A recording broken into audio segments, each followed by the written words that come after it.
Thank you, Tanit. Hi, everyone. So my name is Jakob, and I come from the country of Borgen.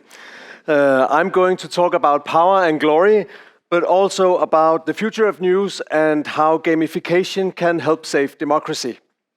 Okay, but first, I'm the editor-in-chief of Altinget. It was founded in 2000, and we cover the real Borgen in Denmark, Sweden, and Norway. And I can tell you, yes, politics in Denmark really is like what you see in Borgen. We all know it, a lot of people have lost faith in politics.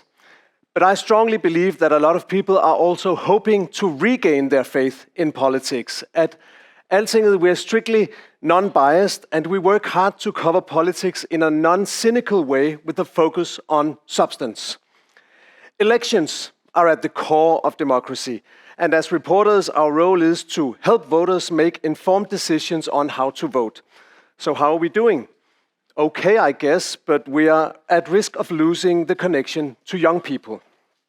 Young people are much less likely to vote than older people, and they're also less likely to pay for a news subscription.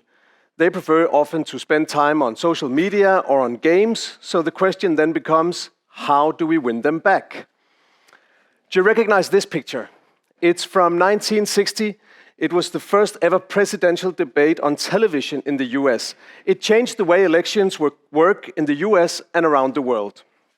And of course, a little bit later in 2016, Facebook changed the way elections work all over the world. Some would probably say that traditional non-biased journalism no longer plays any role in politics and in elections. And of course, I'm here to tell you that I disagree. I'm also here to show you an example of how product development and gamification can help make journalism more relevant and perhaps even help save democracy. This is what we call the candidate test. It's a voting advice application in many countries known as a valomat. The valomat is simple. You get 25 questions, and when you've answered them, the machine will tell you the name of the candidate with whom you agree the most and the one with whom you agree the least. Let me show you how that works. In a second, you'll see a question about climate policy, and I can then ask the machine to elaborate and give me arguments on both sides. I can agree or I can disagree, but I cannot stay neutral, and nor can the candidates who participate in the test. We want them and the voters to take a stand even when it's not easy, because things are never easy. I can choose to tick a box if the question is very important to me, and let me assure you, we spend a lot of time preparing the questions, vetting them with experts, trying to be as neutral and as precise as we can possibly be. At the end of the test, you get a list of candidates with whom you agree and disagree the most. You can then learn more about the candidates, and in this way, we're trying to connect voters with candidates. It is quite simply good journalism. So what is some of the criticism that we get? There's a lot.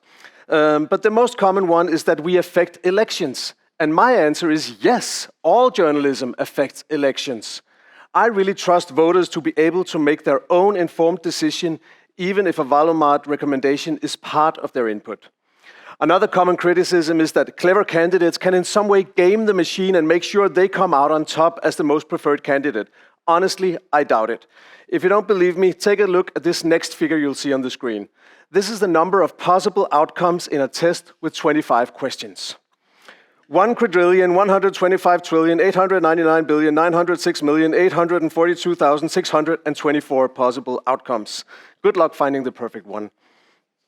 Now, for me, more than anything else, the valomat is a great tool for young voters and other groups, for example, immigrants, who are known to have a high level of abstentions in elections. That's extremely empowering because in the valomat, there is no wrong answer and there is no wrong opinion. Once you've completed the valomat test, perhaps you even find it easier to follow the news because you know a little bit more about the issues at stake. It's also extremely democratic because all candidates are equal in the valomat. In newspapers and in television, only top candidates or those with a lot of money get a voice. In the valomat, it all comes down to your answers. And one last point, which might be very important as well. Gamification is also good for business. In the last general election in Denmark, the test was completed 223,000 times. In the same period, we lifted the number of subscribers to our daily newsletters from 85,000 to 125,000. So to conclude, if you ask me, gamification can be very serious journalism. And it also helps news organizations become more relevant. And hey, if we can save democracy and the future of news at the same time, I don't see why we should hesitate. Thanks for listening.